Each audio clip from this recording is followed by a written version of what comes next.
சரவணன் சும்மா இருந்தாலும் அந்த மயில் அவரோட வாயை கிளறி உண்மையெல்லாம் வெளில கொண்டு வந்துருவாங்க அப்படின்னு தான் எல்லாரும் எதிர்பார்த்துருப்போம். அதே மாதிரி தான் நடக்குது. ஆனால் வந்து இந்த இடத்துல சரவணனை வந்து எல்லாரும் டார்கெட் பண்ணுறாங்க. ஏன் என்ன நடந்துச்சுன்னு சொல்லுன்னு சொல்கிறாங்க. இந்த விஷயத்த நானே பார்த்துக்கிறேன், எல்லாரும் அமைதியாக இருங்க, இந்த விஷயத்த சொன்னால் தாங்க மாட்டேங்கன்னு சொல்கிறாங்க. ஏன்டா உனக்கு உங்கள் அப்பா அம்மா மேலே உனக்கு நம்பிக்கை இல்லையா? என்ன பிரச்சனைன்னு சொல்கிறான், நான் சரி பண்ணுறேங்கிறாரு. அப்போ வந்து அழுகிறாரு. அழுத பார்த்தோன்னே ஏதாவது எதுனாலும் சொல்கிறான்னு சொல்கிறாரு. சொல்ல முடியாமல் பாண்டியனை போய் கட்டி பிடிச்சிக்கிறாரு சரவணன்.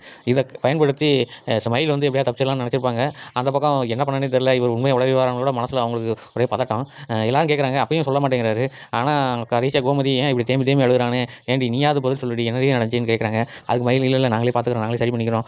மாமா என்ன உங்களுக்கு பிடிக்கல ஆரம்பத்துலேருந்து, அதனால தானே நீங்கள் இந்த மாதிரிலாம் பண்ணுறீங்க. நம்ம இனிமேல் வந்து நமக்குள்ளேயே இந்த பிரச்சனையை சரி பண்ணிக்கிறோம், மற்றவங்களெல்லாம் நம்ம கஷ்டப்படுத்த வேண்டாம் அப்படின்னு சொல்கிறாங்க. உடனே இந்த இடம் தான் ட்ரிகர் பாயிண்ட்டு. நம்ம சரவணன் வந்து கோவப்படுறாரு. ஏண்டி இத்தனை நாளாக வந்து பொய்யா சொல்லிக்கிட்டு இப்போ வந்து இப்போ மறுபடியும் பொய் சொல்ல ஆரம்பிச்சிட்டல, நான் வாட்டுக்கு அமைதியாக தானே இருந்தேன், நீ என்னை சொல்லுன்னு சொல்ல வச்சிருக்கியா அப்படின்னு சொல்லி கேட்குறாங்க. சரி ஒரு வார்த்தையாவது பேசுறியே, பேசுகிறதே உண்மையாக பேசுறியா, வாயில் வரதெல்லாம் பொய்ன்னு சொல்லிட்டு ரொம்ப கடுப்பாயிடுறாரு சரவணன். மயில் வந்து இல்லை மாமா அப்படின்னு சொல்லி சொல்ல வராங்க. ஒரு ஜாடி எடுத்து மண்டையில் உடைக்க போகிறாங்க. நல்ல வேலை கீழே தரையில் போட்டாங்க, அது தலையில் விழுந்துருந்துச்சு. மயில் கதி அவ்வளோதான். மயில் பற்றின உண்மை எல்லாருக்கும் தெரிஞ்சதுக்கப்புறம் எல்லாரும் இடிஞ்சு போயிடுவாங்க. மயில் பற்றின உண்மை வெளியில் வந்துடும். இது கனவாக இருக்காது மற்ற சீரியலில் மாதிரி அப்படின்னு நீங்கள் நினச்சிங்கன்னா கமெண்ட் பாக்ஸில் கமெண்ட் பண்ணுங்கள். தேங்க்யூ.